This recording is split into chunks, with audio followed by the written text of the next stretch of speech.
as a representative of a land that has been for ages a fountain of knowledge, a beacon of peace, a source of faiths and traditions, home to many religions, and now one of the major economies of the world.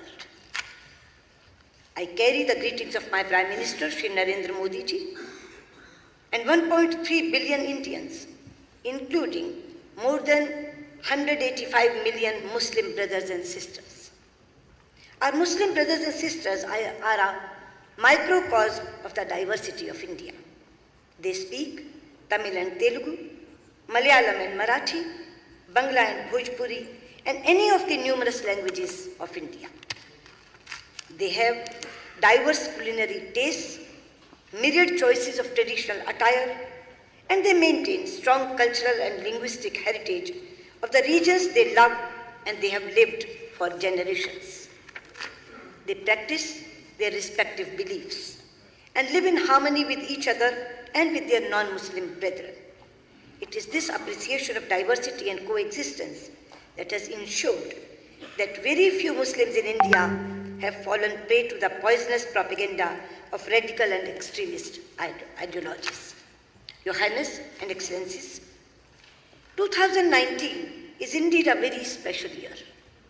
In this year, the OIC is celebrating its Golden Jubilee, the United Arab Emirates is celebrating Year of Tolerance, and India is celebrating the 150th birth anniversary of Mahatma Gandhi, a global symbol of truth and non-violence.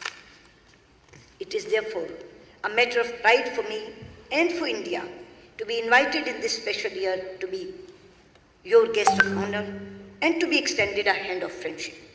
I convey my deep appreciation to Foreign Minister, His Highness Sheikh Abdullah bin Zayed, for his sagacious leadership and for his invitation.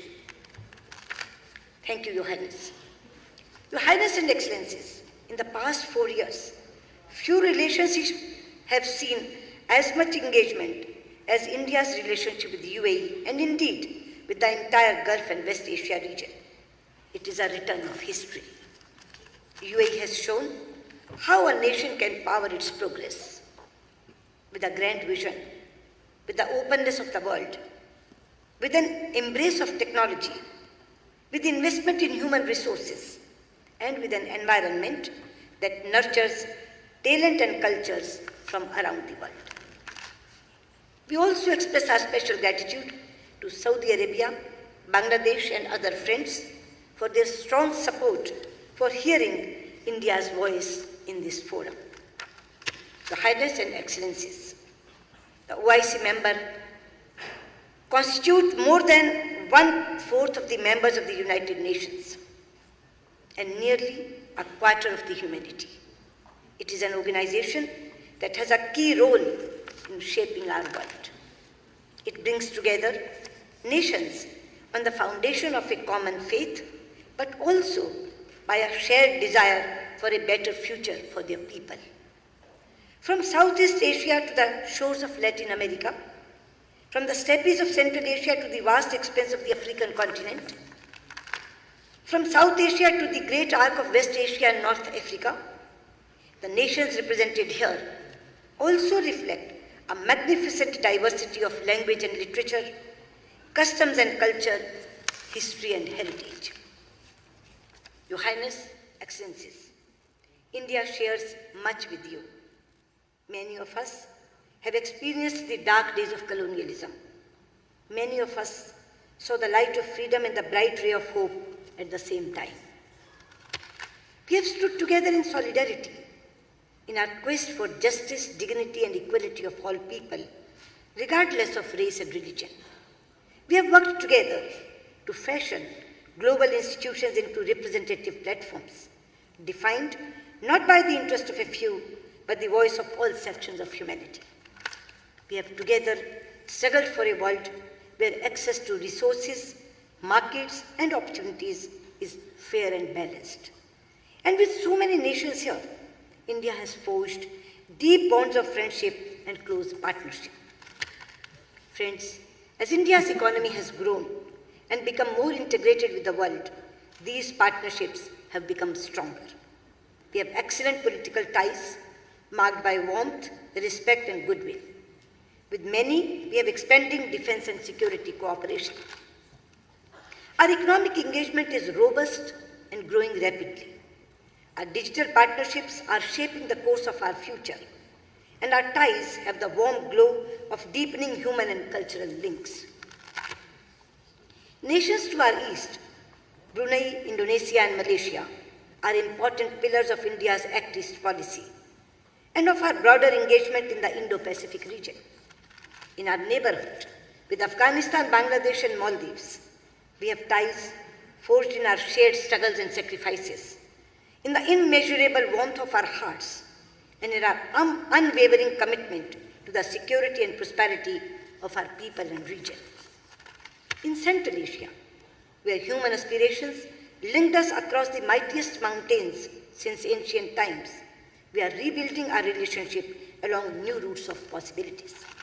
We do this especially with and through Iran, a country with which we not only share civilizational and cultural links, but a partnership that is vital for stability and prosperity in our region. In West Asia, our solidarity with the aspirations of the Palestinian people have remained unwavering. Our international journey was often pursued in close partnership with Egypt. Iraq and India have stood together in our triumphs and trials. We have with great admiration supported Jordan's efforts in strengthening the voices of moderation and building bridges of understanding between faiths. Further to the west, with nations like Tunisia, Morocco, and Algeria, we work for a shared desire for a more inclusive world.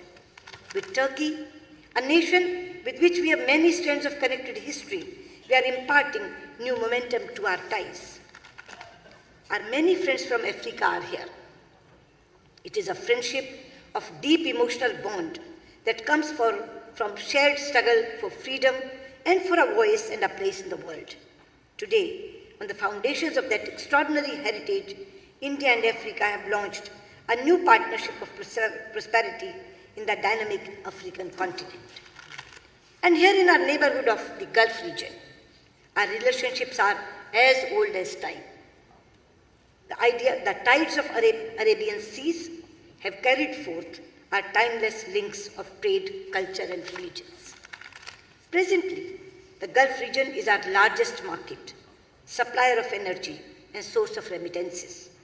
More than 8 million Indians living in the region are the 8 million vibrant threads of this partnership. But now our relationship is much more than that. Thanks to the extraordinary effort and attention by Prime Minister Narendra Modi and the leadership of the region. It is an indispensable strategic and security partnership and a natural economic partnership of immense value to our nations and for our shared region.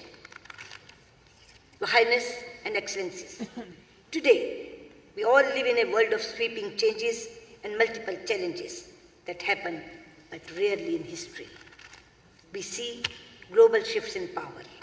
The center of gravity of the global economy is moving to Asia. The international order we are familiar with is changing. Freedom, opportunities, connectivity, health, education, and prosperity are more widespread than ever before.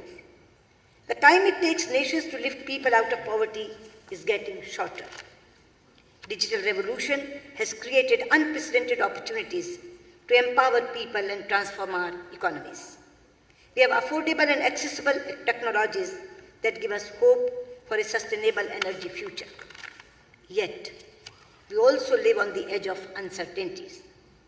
Tensions, turbulence, disputes, violence, dislocation, displacement are also at a high. Conflicts within and between societies are rising. क्या मिलेगा ये सब propaganda warfare Climate change. And we are witnessing the terrible daily destruction in senseless terrorist violence. It is destroying lives, destabilizing regions, and putting the world at great peril. The reach of terror is growing, its lethality is increasing, and the toll it is taking is rising. In the rich diversity of Southeast Asia, in West Asia and the Gulf, in North Africa and Sahel region, In Europe and North America, in Afghanistan, Bangladesh, and India, we see the terrible face of terror. Excellencies and Your Highness, terrorism and extremism bear different names and labels. It uses diverse causes, but in each case, it is driven by a distortion of religion and a misguided belief in its power to succeed. The fight against terrorism is not a confrontation against any religion. It cannot be. Just as Islam literally means peace, none of the 99 names of Allah mean violence. Similarly, every region in the world stands for peace, compassion, and brotherhood. There is a verse in the Holy Quran which says, La ikra fi ad-din. Let there be no compulsion in religion. There is another surah, Al-Hujurat, which says, O mankind, we created you from a single pair of male and female, and made you into nations and tribes, so that you may know one another, not that you may despise one another. Similarly, the same message was given by the founder, Guru of Sikhism, Guru Nanak Dev Ji, when he says, and I quote, Awwal Allah noor upaya, kudrat ke sab bande, ek noor te sab jag upjya, kaun pale ko mande. This means, first Allah created light. Then, by His creative power, He made all mortal beings. From that one light, the entire world came into being. So who is good and who is bad? Your Highness and Excellencies, India has always embraced and found it easy to embrace pluralism, since it is embedded in the oldest Sanskrit religious text, the Rig Veda, and I quote, Ekam sadvipra bahuda vadanti, which means, God is one, but learned men describe Him in many ways. Our great philosopher Swami Vivekananda said that this phrase from the Rig Veda has given the theme to all subsequent thoughts to India, and one that will be the theme of the whole world of religions. Your Highness and Excellencies, this is not a clash of civilizations or cultures, but a contest of ideas and ideals. As Prime Minister Shri Narendra Modi has often said, it is a struggle between the values of humanism and the forces of inhumanity. Your Highness and Excellencies, if we want to save the humanity, then we must tell the states who provide shelter and funding to the terrorists to dismantle the infrastructure of the terrorist camps and stop providing funding and shelter to the terror organizations based in that country. At the same time, I would like to say that this menace cannot be fought only through military, intelligence, or diplomatic means. It is also a battle that must be won through the strength of our values and the real message of religions. This is a task that states, societies, sages, scholars, spiritual leaders, and families must pursue through personal contacts and on social media. And for this, faiths must speak to faiths. Cultures must engage with cultures. Communities must build bridges, not erect walls. The youth must shape the future, not destroy lives. Your Highness and Excellencies, I am particularly pleased to participate in a conference whose theme is a roadmap for prosperity and development. However, I may enter a caveat. The young are not going to be content with only roadmaps. They want roads as well. They also want them to be built fast. It must be our common objective to ensure that we leave them a world that is infinitely better in terms of equitable economic growth and social justice than the one we inherited. That is the mission which has brought us together in Abu Dhabi, a city that has matured into a landmark of Asia and the world. Your Highness and Excellencies, India is the world's third largest economy on purchasing power parity and is the fastest growing one. We are prepared to share our market, resources, opportunities, and skills with our partners. We will do what we can within our capacity to ensure that the path to development remains open to all and the global trade regime is open, stable, and fair. Your Highness and Excellencies, at 50, Organization of Islamic States is making a new beginning. The choices you make, the directions you set, will have a profound impact on humanity. The OIC has a huge responsibility and a great opportunity to lift humanity to a higher level of peace and prosperity, and to make this planet a better place, not just for your people, but for the rest of the world. And we will work with you to spread the true meaning and mission of all religions, promote respect for and between faiths, counter the language of hate with a message of harmony, advocate moderation over extremism and pluralism over exclusion, inspire youth to the path of service than of destruction, build bridge of understanding and reduce barriers across cultures and religions. Your Highness and Excellencies, the late President of India, Dr. APJ Abdul Kalam, popularly referred to as the People's President, said, and I quote, "Where there is righteousness in the heart, there is beauty in the character. When there is beauty in the character, there is harmony in the home. When there is harmony in the home, there is order in the nation. When there is order in the nation, there is peace in the world." Your Highness and Excellencies, I come from the land of Mahatma Gandhi, where every prayer ends with the call for Shanti, that is, peace for all. I convey our best wishes, our support, and our solidarity in your quest for stability, peace, harmony, economic growth, and prosperity for your people and the world. Thank you. Shukran.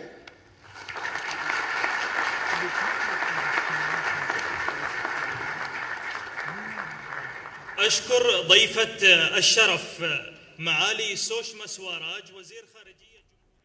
तो विदेश मंत्री सुषमा स्वराज इस समय OIC की महत्वपूर्ण बैठक में एक सम्मानित अतिथि के तौर पर इस बार भारत को दर्जा दिया गया, उसमें वो शामिल हुई और वहां उन्होंने अपनी बात को उन तमाम देशों के आगे रखा जो कि इसके सदस्य हैं। उन्होंने सबसे पहले तो धन्यवाद अदा किया, खुशी जाहिर की कि भारत को जिस प्रकार से इस बार इस मीटिंग के लिए सम्मानित अतिथि के तौर पर, गेस्ट ऑफ ऑनर के तौर पर बुलाया गया है, उसके प्रति उन्होंने खुशी जाहिर की। इसके अलावा उन्होंने आतंकवाद पर अपनी बात को बिल्कुल खुले तौर पर रखा। उन्होंने कहा और कड़ी निंदा की और ख़ास तौर पर यह कहा कि जो भी इन आतंकियों के पनाहगाह हैं, जो इन्हें पनाह देते हैं या इनकी फंडिंग करते हैं या इन्हें पोषित करते हैं, उसके खिलाफ जो है उसको बख्शा नहीं जाना चाहिए। उन्होंने साफ तौर पर यह भी कहा कि सिर्फ मिलिट्री कार्रवाई से या फिर कूटनीतिक तरीकों से ही इस पर हम विजय नहीं पा सकते, बल्कि पूरी की पूरी सोसाइटीज़ और कम्युनिटीज़ को इसके बारे में बात करनी होगी, विचार विमर्श करना होगा। उन्होंने उन तमाम चुनौतियों का जिक्र किया जो कि आज विश्व के सामने मुंह बाए खड़ी हुई हैं। उन्होंने तमाम उन मुल्कों के साथ जो कि ओआईसी के सदस्य देश हैं, उन्होंने बताया कि किस प्रकार भारत के उनके साथ में घनिष्ठ संबंध हैं, चाहे वो ईरान हो, टर्की हो, फिलिस्तीन हो या खाड़ी के तमाम मुल्क हों, उसके प्रति भी उन्होंने अपनी बात को रखा। इस पूरे समाचार पर और इसकी मुख्य बातों पर हम बात भी करेंगे, लेकिन इससे पहले ज़रा आइए हम नज़र डालें अभी तक की सुर्खियों पर। जाबाज विंग कमांडर अभिनंदन की वतन वापसी आज, अटारी बॉर्डर पर जश्न का माहौल। अंतर्राष्ट्रीय कूटनीतिक दबाव के बाद पाकिस्तान के प्रधानमंत्री ने कल की थी पायलट की वापसी की घोषणा।